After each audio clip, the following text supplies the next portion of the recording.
ఆదివాసీ ఐక్యత ఆదివాసీ ఐక్యత ఆదివాసీ జై ఆదివాసీ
యొక్క ఆదివాసీలు సాంప్రదాయాల్ని పూర్తి స్థాయిలో పాటిస్తున్న వాళ్ళలో సమాజంలో ఉన్నటువంటి వాళ్ళందరిలో ఆదివాసీలు ముందు వరుసలో ఉంటారని సందర్భంగా తెలియజేయచ్చు. అదేవిధంగా గతంలో చూస్తే ఆదివాసీలు అభివృద్ధికి ఆమడ దూరంలో ఉంటూ అన్ని కష్టాలను అనుభవిస్తూ అనారోగ్యాలు పాలవుతూ సరైన విద్య వైద్యం సఖ్యము లేక చాలా ఇబ్బందులు పడినటువంటి పరిస్థితులను మనం చూసాం. అదేవిధంగా చూస్తే వీళ్ళకి ఏ విధమైనటువంటి రహదారులు లేక అత్యవసర పరిస్థితుల్లో కూడా వీళ్ళ హాస్పిటల్కి వెళ్ళడానికి కూడా అవకాశం లేని పరిస్థితులని చాలాసార్లు మనం విన్నాం.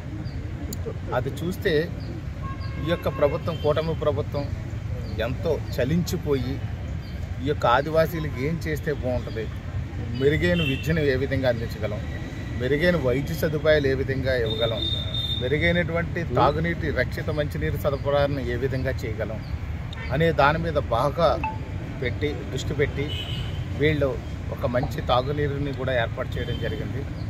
అదేవిధంగా చూస్తే విద్యకు పెద్దపీట వేయడం కూడా జరిగింది. ఎక్కువ మంది ఈ రోజున ఆదివాసీ పిల్లలందరూ కూడా పూర్తి స్థాయిలో చదువుకోగలుగుతున్నారు అని అంటే ఈ కూటమి ప్రభుత్వం వేసినటువంటి పెద్దపీటని ఈ సందర్భం తెలియజేస్తాను. గతంలో కానీ చూసినట్లయితే కొండపోడులు కొట్టుకుని వాళ్ళు ఆ పోడులో వ్యవసాయం చేసుకుని అక్కడ కాలువల్లో ఉన్నటువంటి నీరుని తాగుతూ వైద్య సదుపాయాలు అవసరం వచ్చినప్పుడు కనీసం ప్రెగ్నెన్సీ స్త్రీలు డెలివరీ టైంలో కూడా హాస్పిటల్కి వెళ్ళలేని దుస్థితిలో చాలామంది చనిపోయినటువంటి పరిస్థితులు ఉన్నాయి.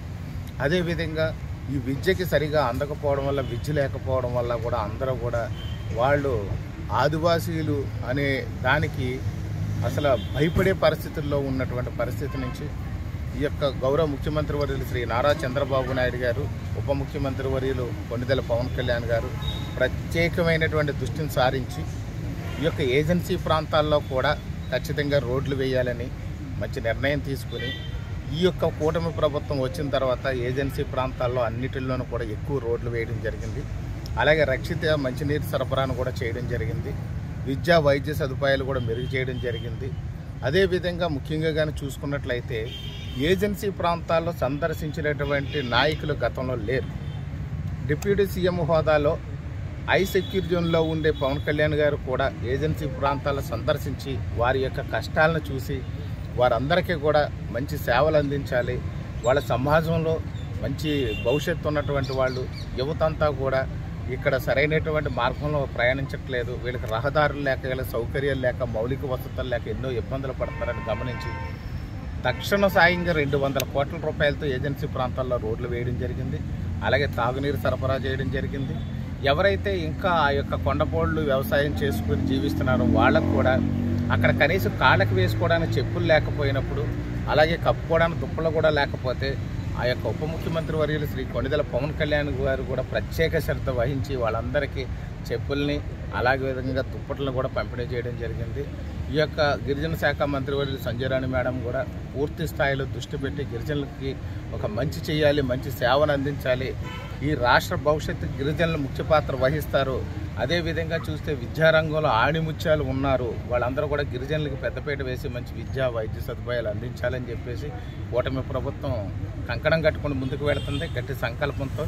అదేవిధంగా గిరిజన యువత కూడా గతంలో ఈ గంజాయి వాటిల మీద కూడా ఎక్కువ దృష్టి పెట్టేవారు, వాళ్ళందరూ అవన్నీ వదిలేసి ఈ రోజునే ఈ యొక్క బాహ్య ప్రపంచంలోకి వచ్చి వాళ్ళందరూ మంచి ఒక విద్యని అభ్యసించి మంచి మంచి ప్రభుత్వ ఉద్యోగాలు కూడా సాధించే దాంట్లో పట్టులో ఉన్నారు.